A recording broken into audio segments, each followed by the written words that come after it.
Hello, I'm Gallego. In this video, I will show you how to calculate efficiency of columns in gas chromatography and high-performance liquid chromatography.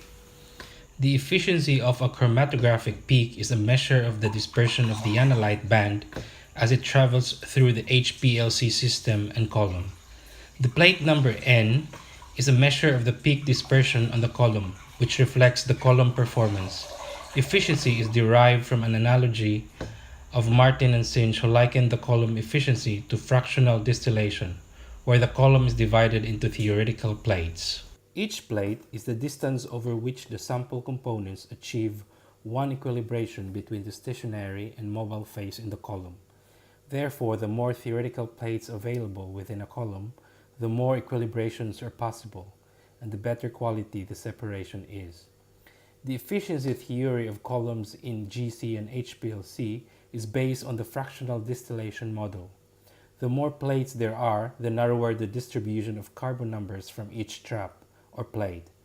Therefore, the higher the number of plates, which is denoted by N, the narrower the peak obtained from the trap. This can be directly related to the peak efficiency in HPLC or GC, where a column with a high number of plates gives narrower, more efficient peaks. Now let's take a look at this chromatogram. In this chromatogram, there is a single peak with a retention time Tr and width at the base denoted by Wb. The number of theoretical plates is calculated by the equation n is equal to 16 multiplied by the square of Tr divided by Wb. In this peak, the retention time Tr measures 34.6 millimeters, while the Wb, or width at the base of the peak, measures 2.5 millimeters. Substituting to the equation, we get the number of theoretical plates as 3064. This means that there are 3064 theoretical plates inside this column. Alternatively, we can calculate the number of theoretical plates using the formula.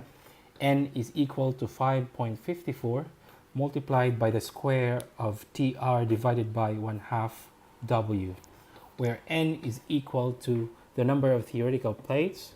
Tr means the retention time of the peak measured in millimeters in the chromatogram, while W1/2 is the width of the peak at half the height measured in millimeters.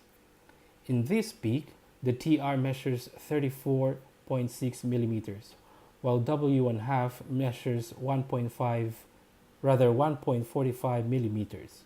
Substituting to the equation, we get the number of theoretical plates as 3,154. This means that there are 3,154 theoretical plates inside this column. Another way of expressing column efficiency is by calculating height equivalent theoretical plate, or HETP. Going back to the fractionating tower model of a given length L, the higher the number of plates, the lower the distance between each plate, shown as plate height. Therefore, for high efficiency separations, the plate number N will be high and the plate height H is low. For this example, the column length is 2 meters or 200 millimeters. HATP is equal to the length of the column divided by the number of theoretical plates. We have previously calculated N as 3064, and we know that the length of the column is 2 meters. Substituting to the equation, HATP is equal to L over N. We get 0.065. This means that each theoretical plate measures 0.065 millimeters. It is important to remember that unlike N, the lower the HATP number is, the more efficient the column. There are many factors that contribute to peak broadening, or actually the injected band of analyte as it travels through the chromatographic system. The biggest contributor to band broadening, and hence low efficiency, is usually the column itself. The quality of the column packing, the particle size, the column dimensions, and any voids that may have formed within the column all play an important part in determining the column efficiency. In closing, remember the following. As column length increases, the peaks become more narrower and more efficient. As the peak efficiency increases, the separation quality also increases. As the column length is increased, the analysis time also increases significantly. This is the end of my video. I'm Lester Gallego. Thank you.